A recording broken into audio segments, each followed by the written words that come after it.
Hello students, देखिए इस video के अंदर मैं आपको बात बताऊंगा समुच्चय के प्रकार के बारे में। इसके पहले मैंने अध्याय 1 के जितने भी प्रश्न थे वो सॉल्व करवा दिए थे, ठीक है ना। और उसके एक्सरसाइज के प्रॉब्लम भी सॉल्व कर लेते। 5 और 6 मैंने करने को दिया था, ठीक है। तो आप लोगों ने सब कर लिए होंगे, ठीक है।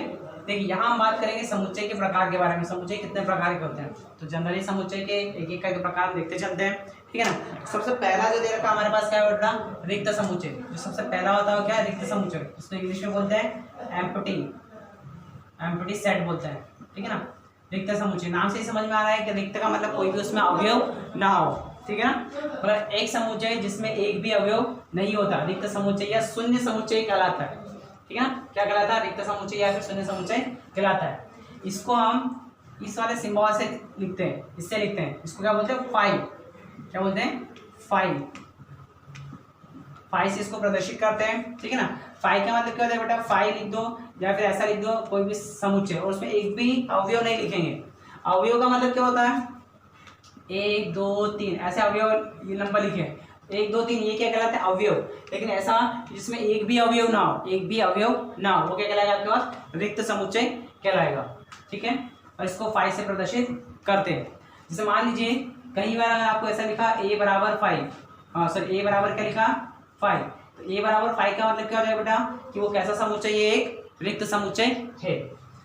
दूसरा आता है परिमित समुच्चय। परिमित एक समुच्चय जिसके अवयवों की संख्या क्या हो, परिमित हो या निश्चित होती है। मतलब किसी भी, जैसे मान लीजिए मैं कोई समुच्चय बनाता है ऐसा 1 2 3 4 5 6 तक मैंने अवयव लिखे, तो यहाँ पर परिमित 1 से लेकर 6 तक के क्या नंबर आप गिन सकते हैं। तो ये 6 क्या है आपके पास, परिमित है, ये निश्चित है। अगर मैं आपसे ऐसा लिखूं 1 2 3 डॉट डॉट डॉट डॉट ऐसा आगे तक जा रहा, तो यहाँ पर क्या अपरिमित है, हम इसको संख्या गिन नहीं सकते हैं, ठीक है ना। जिसको हम काउंट नहीं कर सकते हैं, जो गिनने योग्य नहीं होता है, वो क्या कहलाता है, अपरिमित समुच्चय। और जिसको हम गिन सकते हैं वो क्या कहलाएगा, आपका परिमित समुच्चय। तो परिमित है तो जिसको हम गिन सकते हैं, अपरिमित का मतलब जिसको हम गिन नहीं सकते। दोनों को नोट कीजिए, ठीक है। अगला हमारे पास देखा समान समुच्चय। समान समुच्चय का मतलब क्या होता है, दो समुच्चय a और b समान समुच्चय कहलाते हैं यदि उनमें समान अवयव हो और हम उसे लिखते हैं क्या, a बराबर b।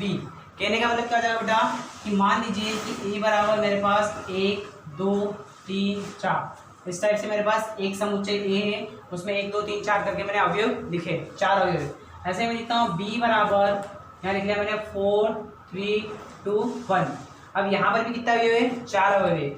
उसके बाद क्या होता है, समान समुच्चय बताने का मतलब क्या है कि यहाँ पर 1 आ रहा है तो यहाँ पर भी 1 आ रहा है, यहाँ पर 2 आ रहा है तो यहाँ पर भी 2 आ रहा है, यहाँ 3 आ रहा है तो यहाँ भी 3 आ रहा है, यहाँ 4 आ रहा है तो यहाँ पर भी 4 आ रहा है। मतलब जो अवयव यहाँ पर उपस्थित है वही का वही अवयव यहाँ पर भी उपस्थित है। तो इस टाइप का जो समुच्चय होता है वो क्या कहलाएगा, आपके पास समान समुच्चय कहलाएगा। मतलब इसका हर एक अवयव इसके हर एक अवयव के अंदर है, और दोनों में जितने अवयव है वो सारे अवयव दोनों में बराबर है, तो वो क्या कहलाएगा, समान समुच्चय। लेकिन अगर मान लीजिए कि मैं सी की बात करूं, तो सी में लिखा हूं 1 2 और 3 लिख लिया, तो अगर मैं ए की तुलना, अगर मैं ए और सी की तुलना करूं तो ए और सी समान समुच्चय नहीं है। क्यों, क्योंकि इसमें अवयव कितने आ रहे हैं, 4, इसमें कितने अवयव आ रहे हैं, 3, तो यहाँ पर अवयव भी बराबर नहीं है। ये हो सकता है कि जो 3 इसके अवयव है वो 3 अवयव इसके और इसके भी 3 अवयव क्या है, बराबर है, लेकिन चौथा अवयव इसमें उपस्थित नहीं है, किसमें, सी में। तो उसको लिखेंगे ए नॉट इक्वल टू सी, मतलब ए सी के समान नहीं है, ए सी का समान समुच्चय नहीं है। अगर ए नहीं है और बी और सी की बात करूं तो बी भी नहीं होगा, तो बी और सी भी समान समुच्चय नहीं है। क्यों, क्योंकि इसका हर एक अवयव सी के हर एक अवयव के बराबर नहीं है। और दूसरी बात, यहाँ जो अवयव 4 है वो 4 इसके अंदर उपस्थित नहीं है। यहाँ पे 4 अवयव है, यहाँ पर 3 अवयव है। तो ऐसी अगर सिचुएशन आती है, कंडीशन आती है, तो उस केस में हम इसको समान और असमान बता सकते हैं। तो एक्सरसाइज 1.2 के अंदर आपको तीनों जो मैंने प्रकार बताए इसके ऊपर सवाल मिलेंगे। अगले वीडियो के अंदर हम इसके सवाल डिस्कशन करेंगे, समान समुच्चय है या नहीं है, परिमित समुच्चय है या नहीं है, और रिक्त समुच्चय है या नहीं है, इसके बारे में आपको क्वेश्चंस करना है, ठीक है ना। इसके बाद हम इसके अगले टाइप के बारे में बात करेंगे, ठीक है। Thank you.